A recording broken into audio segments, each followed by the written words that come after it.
기도하고 예배를 시작하겠습니다.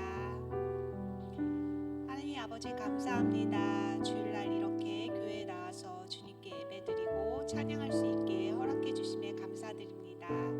우리 모두가 주님께 예배드릴 때 기뻐 뛰며 찬양할 수 있도록 우리의 몸과 마음을 움직여 주세요. 하나님, 세상의 어떤 좋은 것보다 주님만이 우리의 기쁨임을 알게 해주세요. 내가 또 옆에 있는 친구들이 세상 것을 끊어내고 좁은 길을 선택한 것에 대하여 후회가 없도록 우리의 마음을 주님의 마음으로 바꿔주시고 사랑으로 가득 채워주세요. 하늘문이 열릴 때 우리가 먼저 주님을 알아보고 뛰어갈 수 있도록 도와주세요. 오늘 말씀 전해주실 전도사님을 축복해주세요. 전하실 그 말씀들이 좌우로 날선 것보다 예리한 말씀들이 되게 해주셔서 우리의 잘못된 생각들을 고쳐 바로잡고 우리의 삶에서 악과 싸워 이겨나갈 수 있도록 도와주세요. 하나님, 예배 시작하는 시간이 오니 끝날 때까지 주님 홀로 영광 받아 주시옵소서. 이 모든 말씀 예수님의 이름으로 기도합니다. 아멘.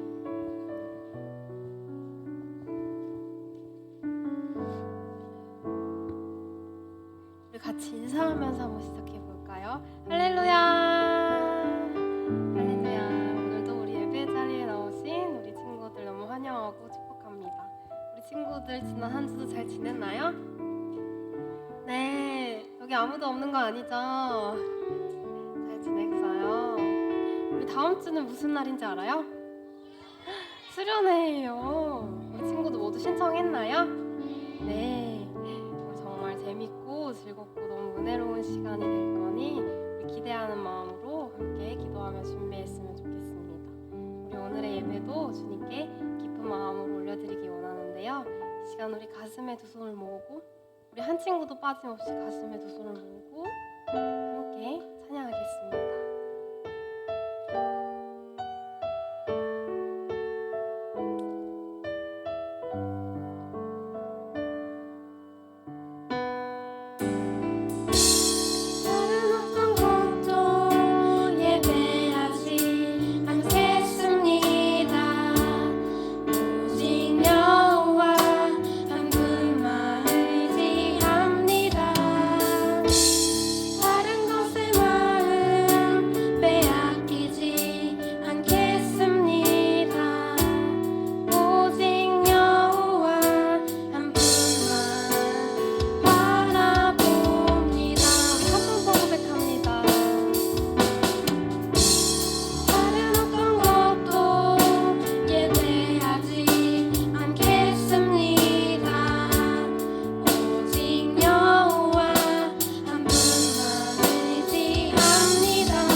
일어나서 함께 율동하고 기쁜 마음으로 찬양하겠습니다.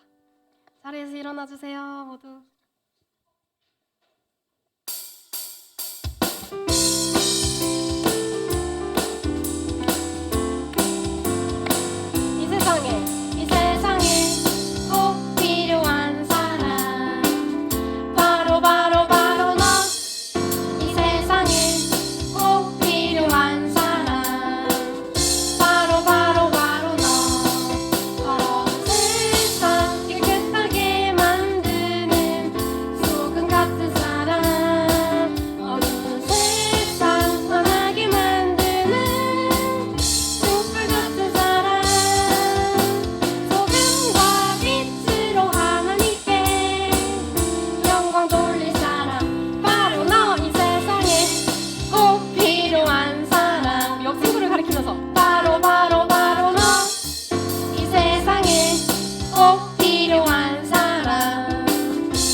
찬양하겠습니다.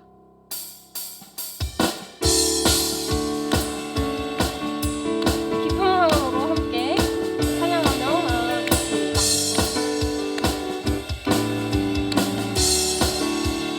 주 안에서 기뻐해 주 안에서 기뻐해 주님 주신 기쁨으로 기뻐하라 주 안에서 기뻐해 주 안에서 기뻐해 우리의 힘은 주를 기뻐하는 것 한 번 더 고백합니다. 주 안에서 기뻐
예배 자리에 나왔습니다. 우리를 한 사람 한 사람 기억해 주시고 오늘도 우리가 다른 어떤 것에 집중하지 않고 오직 하나님께만 집중할 수 있도록 우리의 마음을 주님께서 도와주시고 함께하여 주세요라고 우리 이 시간 함께 기도하겠습니다. 감사합니다. 하나님 이 시간 사랑하고 마음을 잘 지켜서 예배하는 우리를 수 있도록 하나님 도와주시고 예배드립니다. 예배하겠습니다. 하나님 날마다 하나님 마음을 하나님 나아가시 하나님 불러오며 예배에 집중하고 그래서 말씀을 가지고 하나님과 소리하며 살아갈 수 있도록 도와주시옵소서. 하나님 감사합니다. 우리를 이렇게 예배 자리로 불러주시고 함께 예배할 수 있게 하시니 감사합니다. 찬양 가운데 주셨던 은혜들을 잘 기억하면서 이제 말씀을 듣습니다. 이 말씀을 통해서 한 주간 살아낼 수 있는 주님의 능력을 받고 또 이 주님을 향한 믿음이 더욱 자라가서 주님을 더욱 닮아가는 한 주 살아가는 우리들 될 수 있도록 하나님 도와주시옵소서. 감사드리며 예수님의 이름으로 기도합니다. 오늘 말씀은 갈라디아서 2장 16절 말씀입니다. 갈라디아서 2장 16절 말씀이에요. 그래서 지금 PPT가 나와 있나요? 네, 이만큼 나와 있는데 이게 다가 아니라 2페이지 더 있어요. 절 수가 조금 길어요. 근데 한 절밖에 안 되니까 우리 한 목소리로 잘 읽어줘야 알겠죠? 한 목소리를 잘 안 읽으면 어떻게 될까요? 다음 주에 난 30절 정도 읽을 수 있어요. 알겠죠? 한 절이니까 잘 읽어줘야 알겠죠? 그러니까 수련회 때가 그냥 한 40분, 50분 설교를 하는데 그 중에 한 15분 동안 본문만 읽는 거지. 행복하겠지? 그러니까 지금 잘 읽어줘야 알겠죠? 자, 함께 있습니다. 시작! 하지만 우리는 율법을 따른다고 해서 의롭다함을 받는 것이 아니라 예수 그리스도를 믿음으로 의롭다함을 얻는 것을 압니다. 그래서 우리는 의롭다함을 얻으려고 우리가 의롭다함을 얻는 것은 그리스도를 믿었기 때문이지 율법을 지켰기 때문이 아닙니다. 율법으로는 어느 누구도 의롭다함을 얻을 수 없습니다. 아멘. 베드로라는 사람이 있었어요. 모르는 사람 없죠. 베드로는 예수님의 제자 중에 한 명이었고 예수님이 가장 많이 데리고 다니던 제자였고 또 예수님과 대화도 가장 많이 한 제자가 누구라고? 좋아요. 그래서 제자로서 무슨 어떤 고백을 해야 할 때 아니면 제자들이 예수님께 무언가 말해야 할 때 이럴 때마다 나서서 대표로 이야기하는 사람이 바로 누구라고? 베드로였습니다. 그래서 예수님의 제자들 중에 수제자라고 말할 수 있는 사람이 바로 누구다? 베드로다. 그렇지. 지금 답이 계속 베드로인데 응답을 못하고 가만히 있는 친구들은 머리를 좀 쓰면서 설교를 들어주세요. 알겠죠? 네. 멍하니 듣지 마요. 눈이 죽어서 듣지 마요. 알겠죠? 힘내서. 알았지? 성경에서 베드로가 수제자라고 딱 말하진 않지만 여러 가지 사건을 보면 수제자라는 것을 우리가 알 수 있습니다. 그 대표적인 사건이 어떤 사건들이 있냐면 마태복음 16장에서 예수님께서 제자들에게 사람들이 나를 누구라고 말하니? 라고 물어봐요. 그때 제자들이 뭐라고 얘기하냐면 어떤 사람은 침례 요한이라고 부릅니다. 어떤 사람은 엘리야라고 부르기도 하고요. 어떤 사람은 예레미야나 선지자 중에 하나라고 한다고 대답을 했어요. 그러자 예수님께서 제자들에게 물어봤어요. 예수님의 그 12제자들에게 물어봤어요. 너희는 나를 누구라 하느냐? 라고 물어보십니다. 그때 누가 대답할게요? 그렇지, 좋아. 드디어 머리를 쓰면서 설교를 듣고 있어요. 뭐라고 했을까? 맞추는 사람 내가 뭐 줄게. 뭐라고 했어? 아니야. 뭐라고 했어? 주로 시작하는데 꽤 길어. 지금 모르면 맞출 수 없어. 맞추시게요? 뭐라고 했을까? 주는 그리스도시요 살아계신 하나님의 아들이십니다 라고 대답을 했어요. 내가 끝나고 뭐 줄게? 많이 늘었어. 어쨌든 이렇게 대답을 해요. 그러자 예수님께서 베드로가 한 이 고백을 알게 하신 분은 하나님이시다 라고 말씀하시면서 이 고백 위에다가 이 고백을 토대로 교회를 세우겠다고 말씀하셔요. 그래서 우리 늘사랑교회뿐만 아니라 이 세상의 모든 교회는 이 고백을 바탕으로 세워져 있습니다. 그래서 이 고백이 없는 교회는 주는 그리스도시요 살아계신 하나님의 아들입니다라는 고백을 하지 못하는 교회는 예수님의 교회가 아닌 겁니다. 이 엄청난 고백을 누가 했다고? 그렇지. 아, 좋아. 또 누가복음 9장에서 예수님께서 기도하러 올라가실 때 12제자 중에 딱 3명만 데리고 가시거든요. 첫 번째 누구? 그렇지. 두 번째 누구? 야, 이 이럴 줄 알았어. 두 번째 요한, 마지막 누군지 아는 사람? 바울? 아니야. 야고보예요. 야고보. 이렇게 딱 3명만 데리고 산에 올라가셨어요. 그때 예수님께서 기도하실 때 예수님께서 갑자기 영광스러운 모습으로 빛이 나기 시작하십니다. 베드로 아니고, 자, 그때 모세와 엘리야가 나타나서 예수님과 함께 3명이서 이야기를 나누는 모습을 막 보게 됩니다. 이 세 제자가. 그래서 모세와 엘리야가 대화를 나누다가 떠나려고 하자 그때 또 등장해서 누군가 얘기를 해요. 누굴까? 그렇지. 베드로가 아주 똑똑했어. 그때 함께 있었던 사람들이 베드로만 있는 게 아니고 요한과 야고보도 있었는데 굳이 누가 얘기했다고? 그렇지. 베드로가 이 영광스러운 모습이 너무 좋다고 천막 세 개를 예수님 거, 모세 거, 엘리야 거 이렇게 만들 테니까 이 영광스러운 상황을 조금 더 이어가자고 머물러 있자고 대표로 이야기하는 사람이 누구였다고? 그렇지. 베드로가 이렇게 대단한 인물이란 말이야. 이것처럼 베드로는 제자들 중에 대표로 무언가를 하는 경우가 굉장히 많은 대표, 수제자라고 말할 수 있는 사람이 누구였다고? 그렇지. 좋아. 그런 베드로였기 때문에 예수님이 돌아가신 후에 이스라엘 유대인 사회에서 예수님을 믿는 교회 공동체 담임 목사님 격으로 누가 있었어? 그렇지. 베드로가 그런 사역을 굉장히 잘 감당하고 있었단 말이죠. 근데 그때 여러분들 작년 12월 17일 날 배우셨던 내용인데 작년 12월 17일 날 가스펠 프로젝트를 치면 4-5에서 배웠던 내용인데 사도행전 10장에서 하나님이 베드로에게 어떤 환상을 보여주십니다. 어떤 환상이었냐면 오늘 본문을 같이 한번 읽어볼게요. 오늘 본문이 아니라 사도행전 10장 11절에 16절 말씀을 같이 한번 읽어보도록 하겠습니다. 시작. 베드로는 하늘이 열리고 큰 보자기 같은 것이 내 모퉁이가 묶여 땅으로 내려오는 것을 보았습니다. 그 안에는 갖가지 4발 달린 짐승들과 땅에 기어다니는 파충류와 들어 있었습니다. 그때 베드로에게 음성이 들려왔습니다. 베드로야 일어나 그것들을 잡아 먹어라. 이에 베드로는 주님 그렇게는 못하겠습니다. 저는 속되거나 부정한 것을 지금까지 먹은 적이 없습니다. 라고 대답했습니다. 두 번째로 음성이 들려왔습니다. 하나님께서 깨끗하게 하신 것을 속된 것이다 라고 하지 마라. 이런 일이 3번 있은 뒤에 보자기는 즉시 하늘로 올라갔습니다. 가스펠 프로젝트 4-5에서 배웠던 내용인데 읽었던 내용인데 혹시 나는 전혀 기억이 안 난다.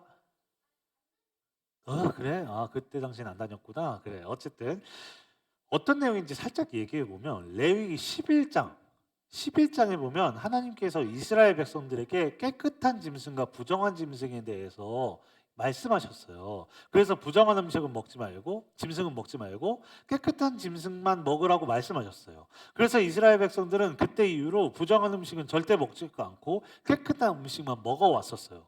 그래서 음식에 대한 절이라 그래서 장이라 그래서 제가 젓가락장 이렇게 얘기했었어요. 4학년 기억나니? 좋아. 젓가락장, 레위기 11장이라 그래서 젓가락장 닮았다 이런 얘기를 했었어요. 그러면서 제가 설교할 때 4학년 친구들만 얘기해봐. 어린이 성교학과 갔다 와서 제가 징그러운 음식 먹었던 얘기했었잖아요. 뭐 먹었었어요? 그렇지, 쥐구이. 제가 비닐봉지를 딱 열었는데 거기에 진짜 이만한 쥐가 꺼멓게 타갖고 이렇게 있었는데 선교사님이 먹을래? 라고 물어봤었다고 제가 막 이런 얘기를 했었어요.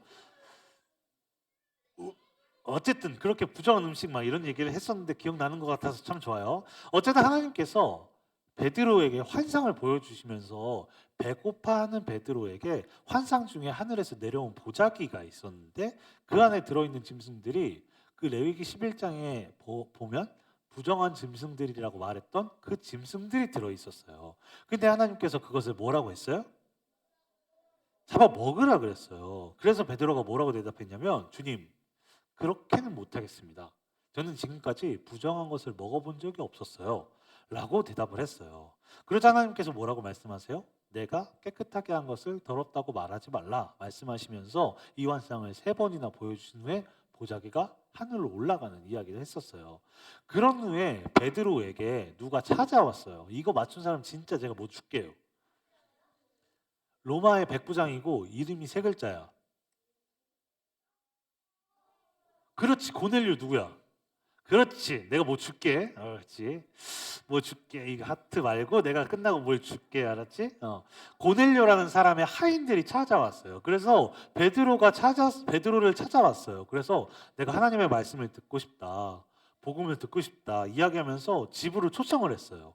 그래서 환상의 의미를 생각하면서 부정하다고 생각했던 이방인의 초대를 받아 그 집에 가서 고넬료와 고넬료의 집에 모인 부정하다고 생각했던 이방인들에게 복음을 전하는 거구나 하고 가서 복음을 전하게 되었고, 그렇게 이방인들에게 복음을 전파했고 성령님이 그들에게 임하시는 것을 베드로가 직접 보게 됩니다. 그 후에 베드로는 이제 잘 들어요. 하나님께서 유대인만의 하나님만 아니라 모든 사람의 하나님이시며 예수님도 유대인뿐만 아니라 모든 사람을 구원하기 위해 십자가에 달려 죽으셨다는 것을 깨닫습니다. 우리는 유대인이에요, 이방인이에요?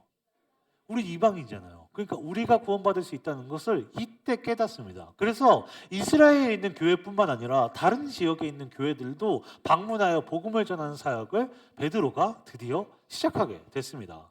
그러던 중에 오늘 본문 어디 말씀이었어요? 갈라디아서였죠. 갈라디아 교회에 있었던 일이 오늘 본문의 이야기입니다. 갈라디아는 이스라엘 지역이 아닙니다. 그래서 갈라디아 교회의 성도님들은 이스라엘 사람들이 아닙니다. 그런데도 베드로는 그 지역에 가서 복음을 전하고 또 함께 밥도 먹으면서 주님 안에서 사랑의 교제를 잘 나누고 있었습니다.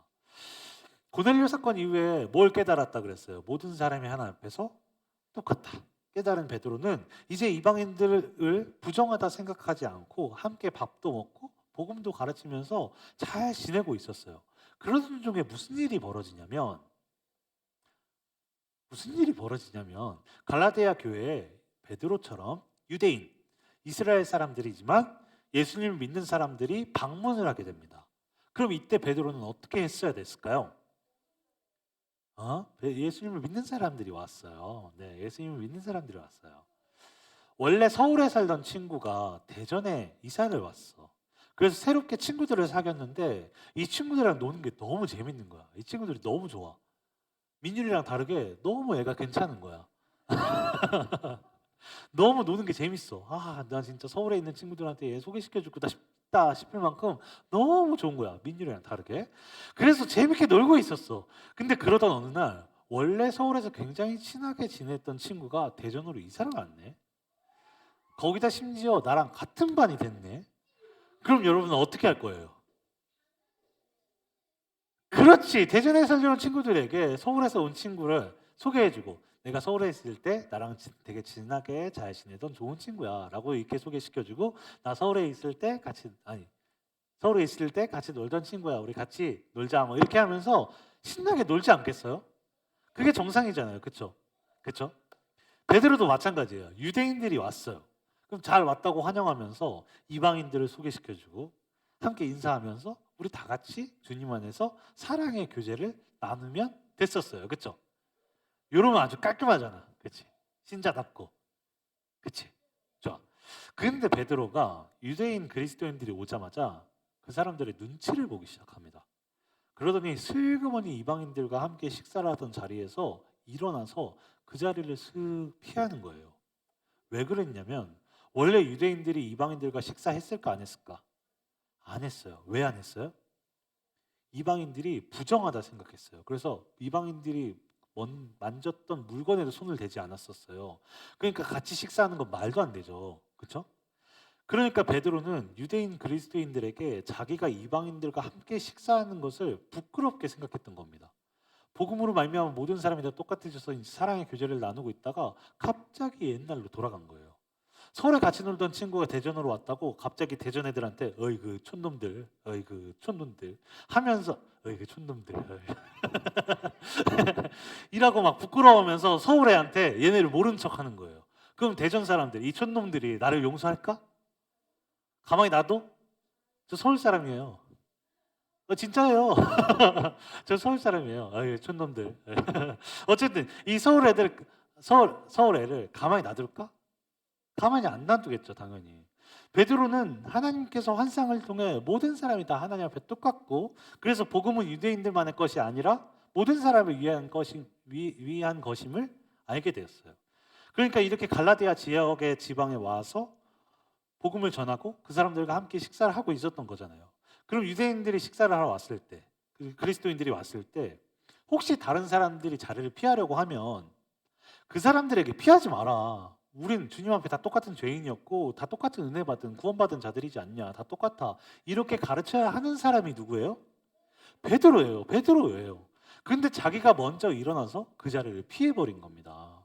이게 딱 한 번만, 처음만 딱 이런 일이 벌어지고 다시는 벌어지지 않았다면 그나마 다행이었겠지만, 그렇지 않고 베드로와 함께 갈라디아 지방에 있던 온 이스라엘 사람들이 모두 베드로와 같이 이방인들과 식사를 하지 않기 시작했고, 심지어 다른 사람들의 마음을 잘 공감해주고 위로해 주어서 위로의 아들이라고 불려왔던 바나바까지도 이방인들과 함께 교제하지 않기 시작하면서 고린도가 아니지, 갈라디아 교회가 두 개로 탁 나눠지는 일이 벌어지게 됩니다. 그치? 유대인들과 이방인들이 두 개로 이렇게 쫙 나눠지게 됩니다. 이 일을 알게 된 사도 바울이 이 사건을 아주 크게 잘못된 행동으로 느꼈어요. 그래서 베드로를 공개적으로 책망하기 시작합니다. 베드로는 어쨌든 예수님의 어떤 제자예요? 수제자라고 인정받는 사람이었고, 그래서 예수님이 승천하신 이후에 세워진 모든 교회에 굉장히 큰 영향력을 가진 사람이었어요. 그래서 사실 책망받는 위치가 아니라 책망을 하는 위치에 있는 사람인 거죠. 그렇죠? 그러나 바울은 복음을 배우고 믿을 뿐만 아니라 복음을 전하고 가르치는 사람으로서 교회를 분열시키는 베드로의 행동을 가만히 두고 볼 수 있다 없다? 없었습니다. 그래서 베드로에게 네가 이방인들을 가르칠 때는 우리는 율법이 아니라 믿음으로 말미암아 구원받았다고 가르치면서 너는 왜 행동으로는 아직도 율법을 지키라고 말하고 있는 듯이 행동하느냐, 이렇게 책망을 하는 거예요.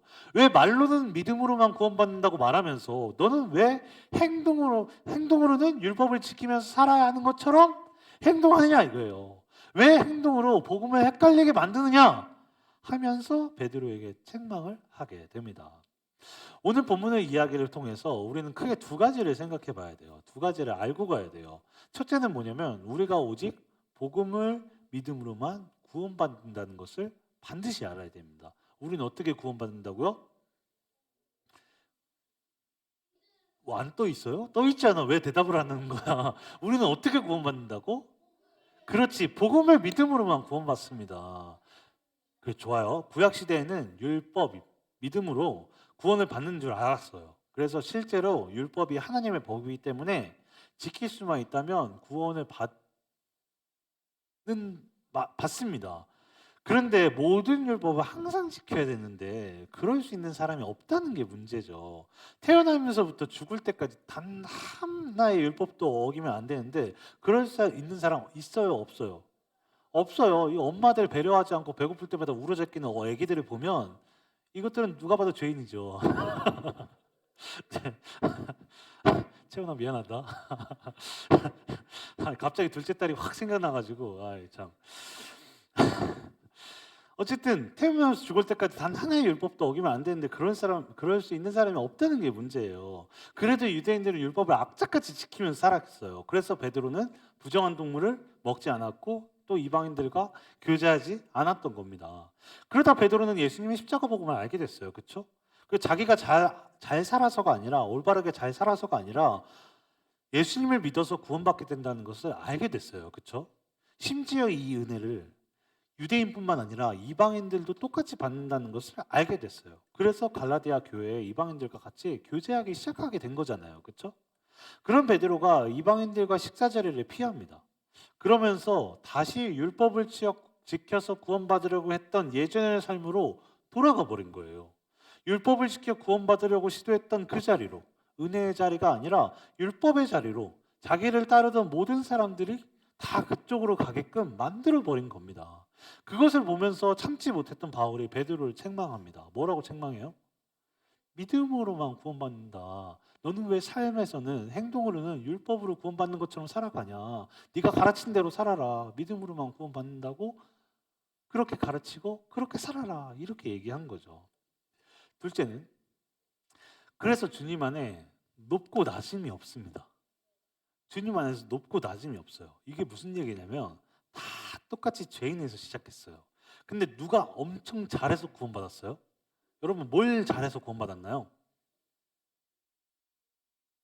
그렇지. 그거 왜 없어요? 우리가 하나님 앞에 내가 잘한 행동 가지고 칭찬받으러 가잖아요. 그래서 하나님 저 이거 잘했죠. 막 이러면서 가잖아요. 그럼 하나님이 우리가 잘한 행동뿐만 아니라 그 행동 플러스 우리가 못한 행동까지 다 같이 보세요.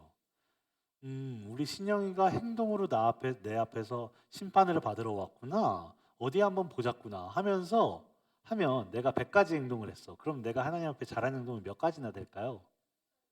그거밖에 안 돼? 50가지. 고맙다. 어쨌든 잘한 행동이 많을까? 못한 행동이 많을까? 민일이 엎드려. 자, 어쨌든 잘하는 것뿐만 아니라 나머지 못한 것까지 다 함께 보신다는 게 문제인 거예요. 공의로우신 하나님은 우리가 잘한 행동뿐만 아니라 못한 행동까지 다 보시고 그것에 맞춰서 심판을 하시는 거예요. 그럼 전 지옥 가요, 천국 가요? 그래요. 지옥에 갈 수밖에 없습니다. 우리는 하루만 살아도 지옥 가기에 충분한 삶을 살잖아요. 그렇죠? 그래서 우리는 행동으로는 답이 없고 무엇으로 구원받을 수 있어요? 그렇지. 오직 은혜, 오직 믿음으로만 구원받을 수 있습니다. 복음을 믿는 자를 하나님께서 은혜로 구원해 주신다는 거예요. 그래서 우리는 주님 앞에 높고 낮음이 없어요. 우리가 뭘 잘해서 뭘 못해서 막 이렇게 구원받은 게 아니잖아요. 그래서 하나님 앞에 더 가까운 사람, 좀 먼 사람 그런 거 없어요. 믿는 자는 다 똑같이 하나님 앞에 있는 거예요. 교회 더 오래 다녔다고 더 앞에 있을까요? 아니에요. 부모님이 목사님이야. 부모님이 장로님이야. 부모님이 권사님이고 어떤 성도님이야. 집사님이야. 아니면 우리 부모님은 교회 안 다니셔. 그러면 그걸로 뭔가 차이가 있을까요? 없어요. 다 없어. 다 소용없어요. 내가 주님을 믿으면 그냥 믿는 거지 더 높고 낮음이 없어요. 그냥 다 똑같이 주님 앞에 서 있는 겁니다. 아시다시피 우리 은세 목사님이 다음 주라고 얘기했지만 이번 주 금요일부터 수련회가 있습니다. 네. 이번 주 수련회는 1박 2일밖에 안 돼서 우리가 저녁 집회, 우리가 간절히 하나님 앞에 함께 기도할 시간이 딱 한 번밖에 없습니다. 그때 우리가 함께 기도할 텐데 어떤 사람의 기도를 가장 잘 들어줄까요? 제 기도? 제 기도를 가장 잘 들어주실까요? 아니겠죠, 당연히. 그러면 저보다 신앙 연수가 훨씬 더 많으신 우리 목사님들 뒤로 한번 봐봐요. 뒤에 한번 봐봐요. 우리 목사님들 다 봐봐요. 기도 진짜 잘 들어주시게 생겼죠? 아니라고 왜 대답 안 해? 나는 이렇게 자신 있게 대답해 놓고. 아니면 오늘 처음으로 우리 찬양팀 있었던 친구들. 그래도 찬양팀 아닌 애들보다는 기도 더 잘 들어주시지 않을까요? 아니에요. 다 소용없어. 다 소용없어요. 기도하는 그 시간에 진심으로 간절히 기도하는 자라면 그게 누구든 그 기도를 잘 들어주시는 거예요. 그때 우리에게 은혜가 있는 거예요. 그때 뭐 저나 목자님들이나 자고 있으면 아무 소용 없어요. 우리 전사님 설교가 오늘따라 좀 기네. 뭐 이런 생각을 하면서 지루하다. 이런 생각하면 은혜를 못 받아요. 아무리 목자님들이라도 그 시간에 집중해서 딱 예배 잘 드리고 있는 사람만이 은혜를 받는 겁니다. 그래서 수련회 때도 매주 예배 때도 마음대에 똑바로 예배하는 자에게 하나님은 반드시 은혜를 주실 거예요. 오늘 처음 예배 온 친구라도 태어나서 지금까지 계속 교회를 다닌 친구들이라도 하나님이 더 이뻐하시고 더 사랑하시고 막 그런 거 없어요. 모두 다 똑같이 사랑하시기 때문에 복음을 믿기로 내 마음에 작정하고 하나님 앞에 나아가는 자에게 하나님께서 믿음을 주실 것이고 찬양하는 가운데 하나님을 찬양하는 자에게 마음으로 찬양하는 자에게 더 큰 하나님을 바라볼 수 있는 그런 눈을 주실 것이고 찬양팀이고 뭐가 없어요. 여기서 그냥 우리 하윤이가 진짜 열심히 참모하잖아요. 그렇죠? 예.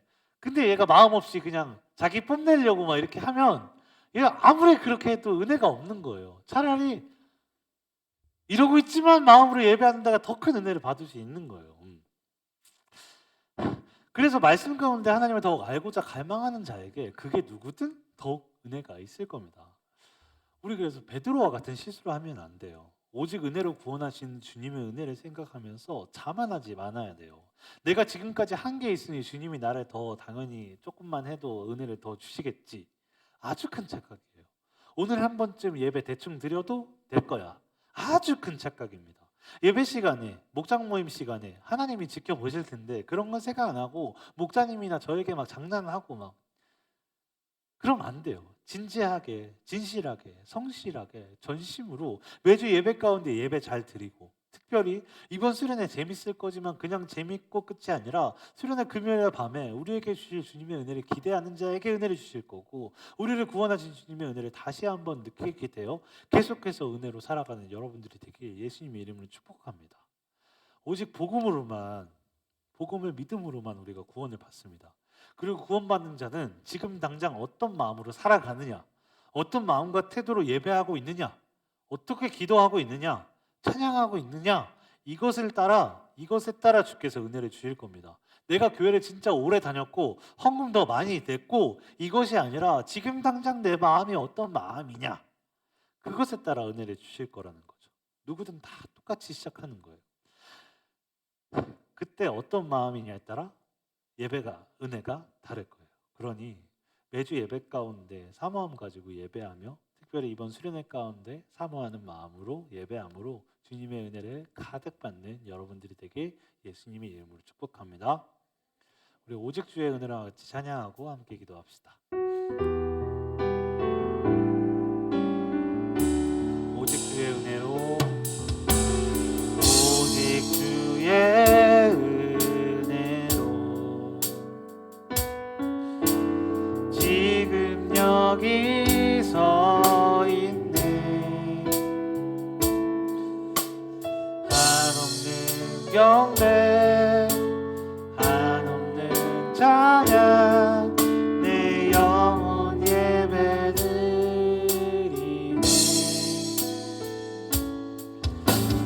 나를 위해 이 땅에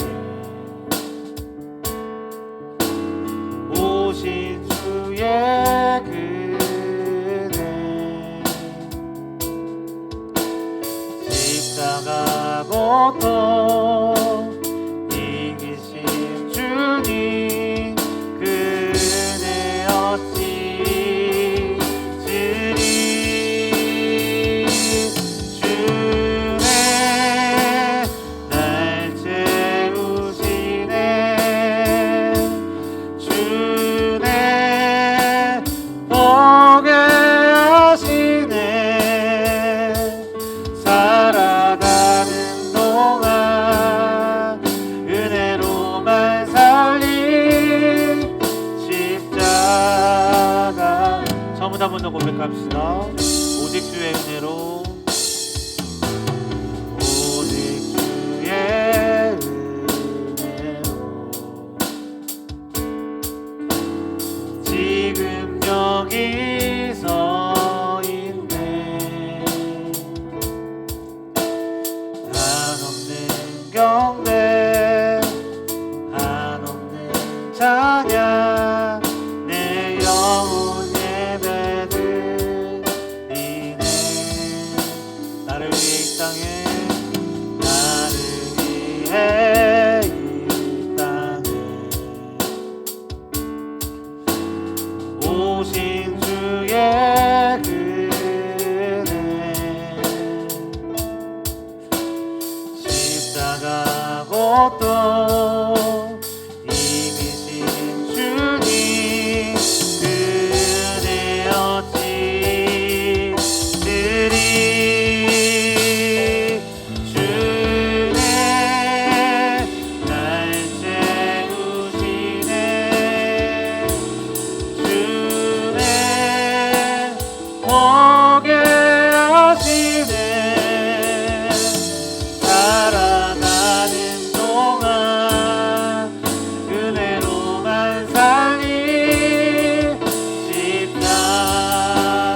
살려 돌아가시지 않으셨다면 우리는 아무리 노력해도 구원받을 수 없는 그런 사람들이었습니다. 그러나 우리 주님이 우리 대신 십자가에 죽으셨고 그것을 믿기만 하면 구원받는 은혜를 우리에게 주셨습니다.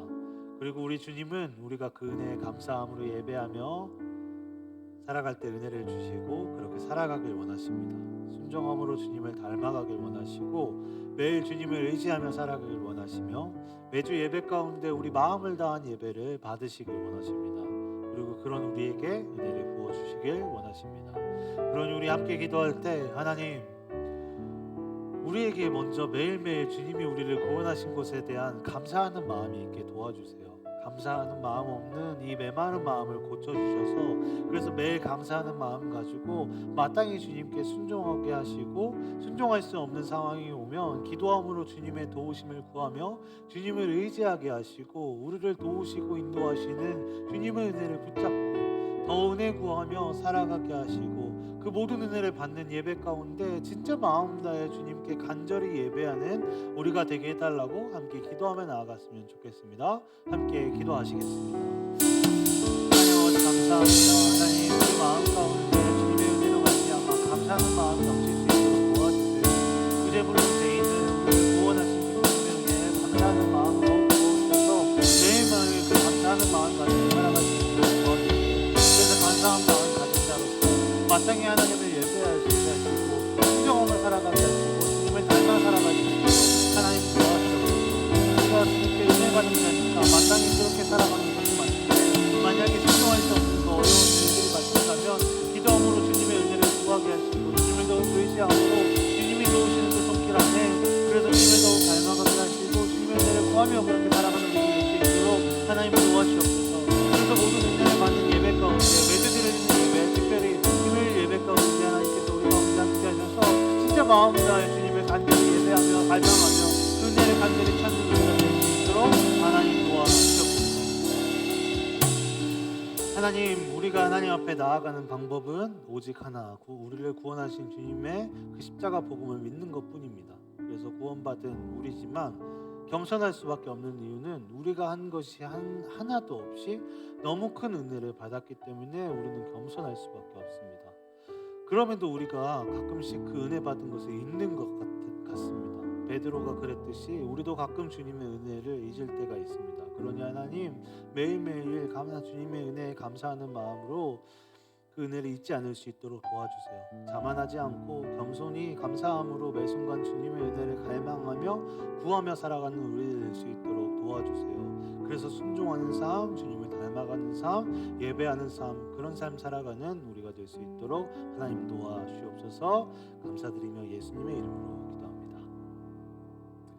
우리 봉헌성 함께 찬송하시면서 준비하신 헌금 드리시겠습니다.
자리에 모이게 해주셔서 감사합니다.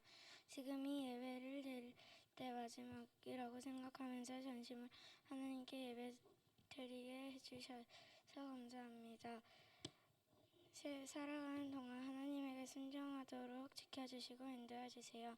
믿음으로 굳게서 하나님을 경외하며 살아가는 멋진 자녀가 되게 해주세요. 구원하실 걸 믿으며 살아계신 예수님의 이름으로 기도합니다. 아멘. 목사님 나오셔서 광고해 주시겠습니다.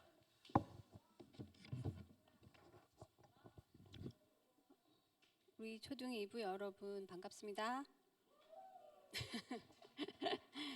자, 우리 예배가 유튜브에 올라가는 시간이 오후 6시 이후예요. 우리 3학년들은 잘 모를 수 있는데 특별히 우리 초등 2부를 찾아서 예배를 드려야 돼요. 혹시 못 나오는 주는 알겠죠? 초등 1부 하면 안 돼요. 네. 자, 그리고 우리 드디어 금요일 날 수련회가 시작이 되거든요. 네, 1박 2일이니까 여러분들 올 때 짐을 잘 챙겨 오셔야 되고 12시까지 여기 믿음을 우리가 예배드리는 장소로 오면 되겠습니다. 그리고 그건 엄마랑 잘 상의를 해서 한번 조율을 해봐. 그런데 12시까지 왔으면 좋겠어. 네. 자, 그리고 여기요. 여기로 오면 돼요. 알겠죠? 네. 그리고 우리가 스케이트 타러 가야 되기 때문에 여러분들 패딩을 긴 거 입고 오면 안 돼요. 알겠죠? 긴 거 입으면 다리에 이렇게 걸려서 넘어질 수가 있어. 네? 스키 바지? 스키 바지까지는 안 입어도 괜찮을 것 같은데. 거기서 다 대여를 할 거니까 여러분들은 옷만 잘 챙겨 입고 오면 되고 특별히 챙겨야 될 것은 장갑. 알겠죠? 장갑은 스케이트 날에 혹시 넘어졌을 때 스케이트 날에 그 날카로운데 될 수가 있기 때문에 여러분들이 그거는 잘 챙겨 갖고 와야 됩니다. 장갑 없으면 못 들어가요. 알겠죠? 네. 장갑 없으면 그 링크장 안으로 못 들어가게 해요. 그래서 장갑은 꼭 껴야 됩니다. 그리고 또 한 가지 부탁하고 싶은 거는 우리 1박 2일 동안 여기 계속 있을 거잖아. 그래서 여러분들이 물 먹으러 엄청 왔다 갔다 할 수 있을 것 같아요. 그래서 여러분들이 텀블러를 가지고 왔으면 좋겠어. 거기 이름을 써가지고 우리가 하나님 주신 이 지구를 아끼는 마음으로 정말 사소한 거긴 하지만 우리가 할 수 있는 거는 조금씩 실천했으면 좋겠어. 알겠죠? 네. 자, 그러면 우리 주기도문 드리고 예배를 마치도록 하겠습니다. 두 손 모으고 기도할게요. 하늘에 계신 우리 아버지여, 이름이 거룩히 여김을 받으시오며 나라 임하옵시며 뜻이 하늘에서 이루어진 것 같이 땅에서도 이루어지다. 오늘날 우리에게 일용할 양식을 주시옵고 우리가 우리에게 죄 지은 자를 사하여 준 것 같이 우리 죄를 사하여 주시옵고 우리를 시험에 들게 하지 마옵시고 다만 악에서 구하시옵소서. 나라와 권세와 영광이 아버지께 영원히 쌓옵나이다. 아멘.